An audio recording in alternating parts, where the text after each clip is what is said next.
It's never smart people who win the big money. It's always stupid people, right? Then they put them on TV just to piss our asses off, don't they, folks? I'll prove it to you. Look at the people who win that Publishers Clearinghouse sweepstakes. Have you ever seen these people? Tell me they're not the biggest bunch of booger-eating morons that walk face here.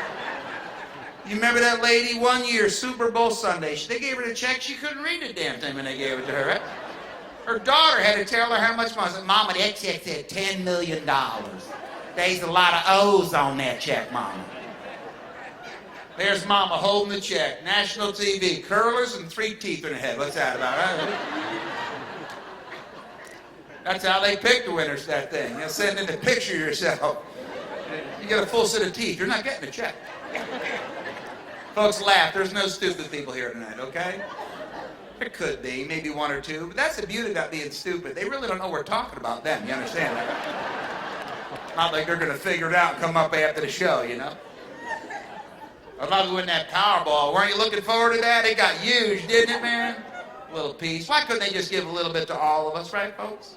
I have a dream to hit that thing. No one knows. It's never going to happen, but... See, I'd be able to go on TV and answer all the questions correctly. Am I right, folks?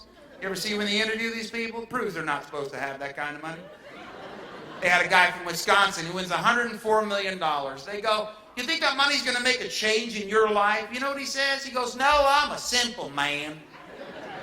I don't need much money. Then what the hell did you buy the ticket for? That's what I want to know. You don't need much money. Play the daily. $500 a cover. You're dumbass, right? All-time favorite was a guy from Arkansas. He wins $151 million.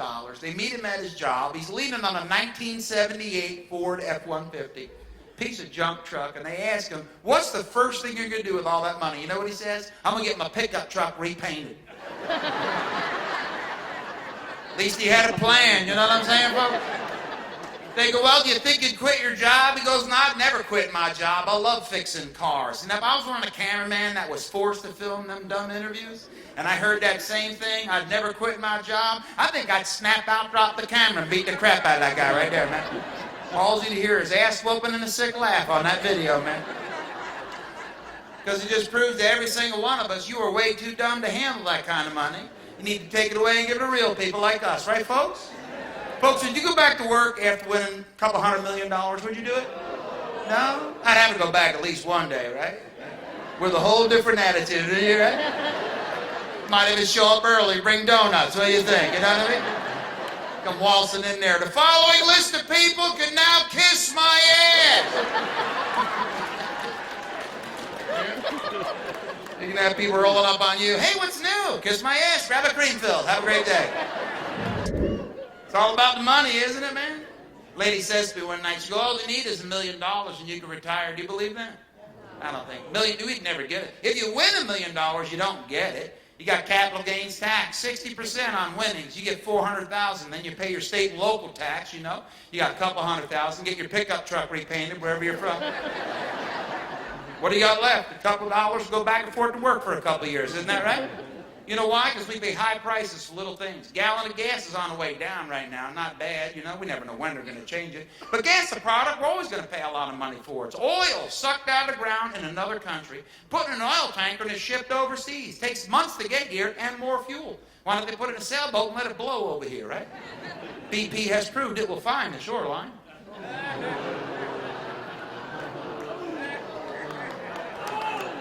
Then it gets here, what do? They pump into a truck and they drive it to an oil refinery, they turn it into fuel, then they pump it back into a truck, they drive it to your city, then they drop it to a tank in the ground. A little electric motor pumps it up into your car. That's why. Time, money, and energy, that's why we pay for it. That's not the kind of stuff that makes me want to snap a blood vessel when I am forced to buy it.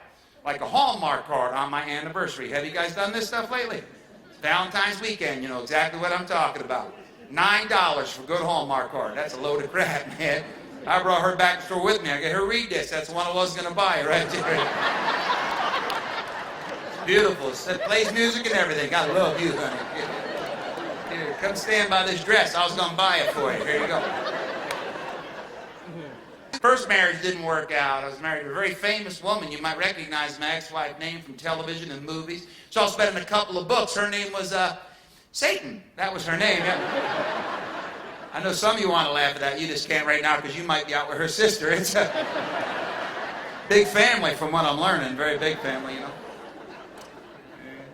Didn't have one of them successful marriages like my mom and dad, you know. My mom and dad had one of them longevity marriages, you know. 63 years he just celebrated in July. Very true, man, it is. My dad, yeah.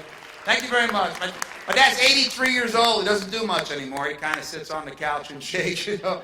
Don't feel bad. There's nothing wrong. He's just afraid of my mother. That's all it is, you know. My mother's name is Carol, and my father's name is Frank. Frank, Frank. Ah, ah. She circles in, pecks at his neck, and flies out of the room.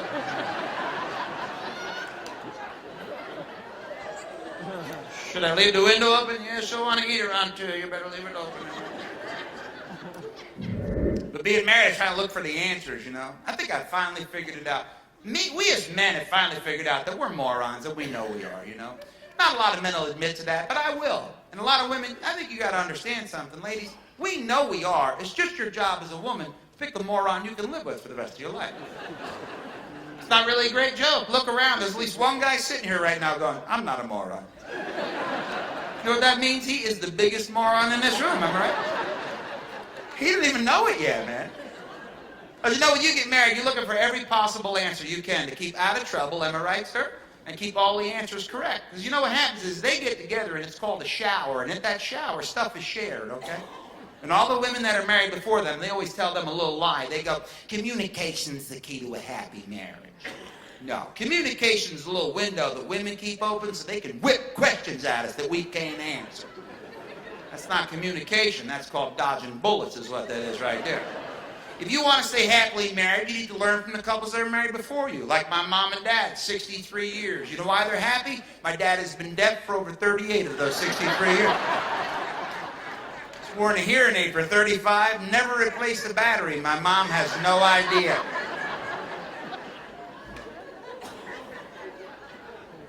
You gotta learn, man. Watch The Old Man in the Mall. That's probably one of the funniest things you will ever see. That's the best learning tool for a young man. Where's the old man in the mall? He's always like 5 to 7 paces behind her, am I right? Carrying her shopping bag and her pocketbook in his left hand, and he just following behind her, just bitching to himself. She's been in this mall for 8 hours. How the hell does she do that? She hasn't peed once. That's amazing to me. Half an hour road trip, she's got to pee twice. Isn't that funny? Get her in the mall, turns into a damn camel. Okay? I had to poop a half an hour after I got here. I might have done it. I don't even know. She won't let me stop to check. Can't feel my right leg anymore. I just keep walking.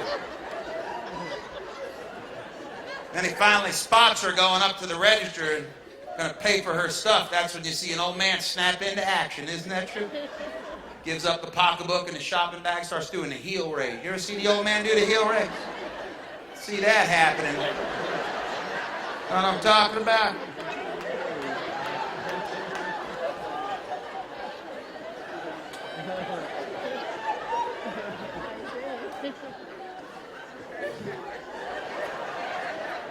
Start jingling the car keys. You ever get the key jingle?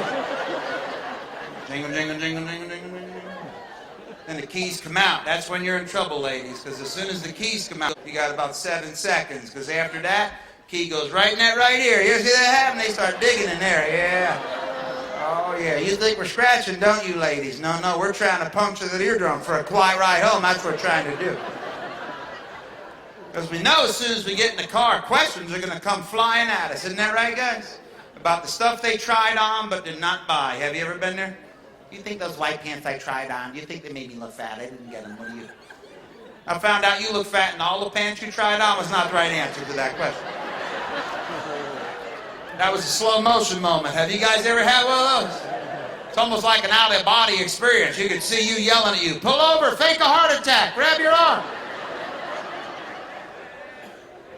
I had another situation. I'm sitting on the couch. I got the remote control in my hand. We're watching the movie Indecent Proposal. Do you guys remember that movie? Robert Redford plays a multi-billionaire, and he makes $1 million offer to sleep with Demi Moore for one night, okay? Woody Harrelson lets her do it because they need the money to save their business, right? And their dream house. Now, at the end of the movie, they almost break up. They get back together. They blow $1 million at the end of the movie. Heart-wrenching movie to watch with your wife. I got the remote in my hand. I'm going between the movie, golf, trying to, because I know what's going to happen at the end of this movie. As soon as the movie's over, I go right to golf. Guy hits the drive right down the middle of the fairway. My wife says, well, would you do that? I said, well, hit it straight? No, I'd probably slice it off into the woods.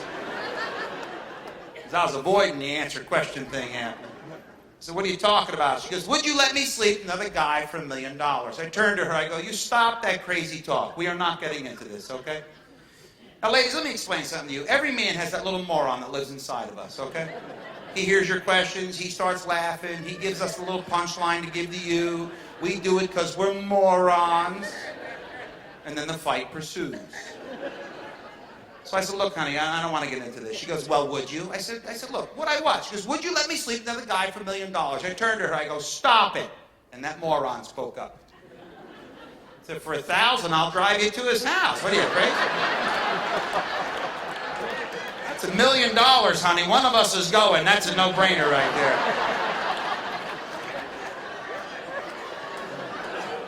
I got to tell you, I woke up on my living room floor about an hour later. Paramedic had a flashlight in my eye. Can you say your first name, sir? I know it hurts to sit. We found the remote control. Folks, thank you very much. I've been Frank Del Pizzo.